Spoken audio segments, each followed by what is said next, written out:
आइए अब आपको सीधे लिए चलते हैं सवाई माधोपुर में, जहां पर विश्व प्रसिद्ध रणथंभौर की धरती अपने नेशनल पार्क यानी टाइगर सफारी का मंच सजा हुआ है। न्यूज़ 18 नेटवर्क का एक दिखाई दे रहा है, तो वहां के भी लोग बड़े खुश हैं क्योंकि वो यूज्ड टू है जिप्सी के, तो वहां चीते भी दिख रहे हैं और बाघ भी दिख रहा है। धर्मेंद्र जी, आपसे मैं समझना चाहूंगी, जैसे सर ने यहाँ पर सुझाव दिया कि 16% जो एरिया है जहां पर मतलब आम जन जा सकते हैं, तो क्या उस एरिया को और अब बढ़ाना चाहिए?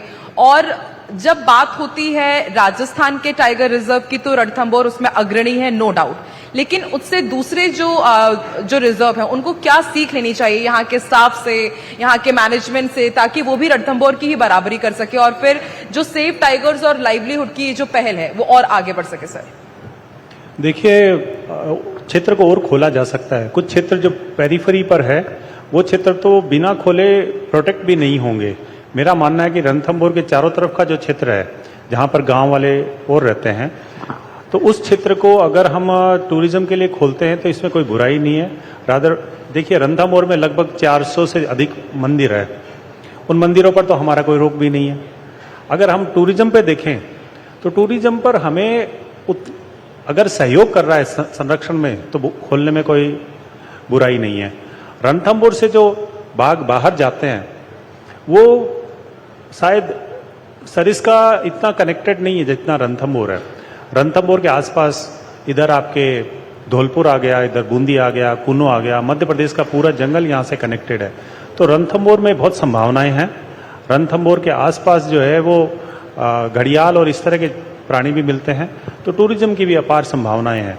और अगर देखिए, राजस्थान एक ऐसा क्षेत्र है जहां पर अरावली की बहुत पतली पहाड़ी श्रृंखला है और आसपास लोगों का बहुत दबाव है। उस दबाव को, और ये देश भी विकासशील देश है, इस देश ये कोई पैसे वाला देश नहीं है, यहाँ सबको रोजगार से जोड़े बिना बाघों का संरक्षण बहुत मुश्किल है।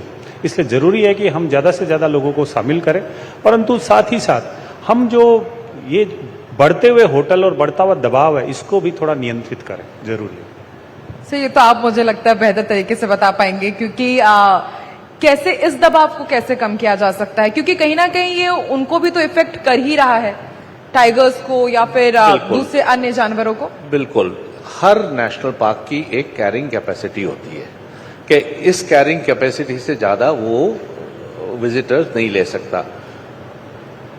और रणथंभौर की कैरिंग कैपेसिटी में आज के तारीख में अगर हर गाड़ी की हर सीट अपन भर दें तो कम से कम 1400-1500 व्यक्तियों से ज्यादा नहीं जा सकते पार्क में पर ट्रिप।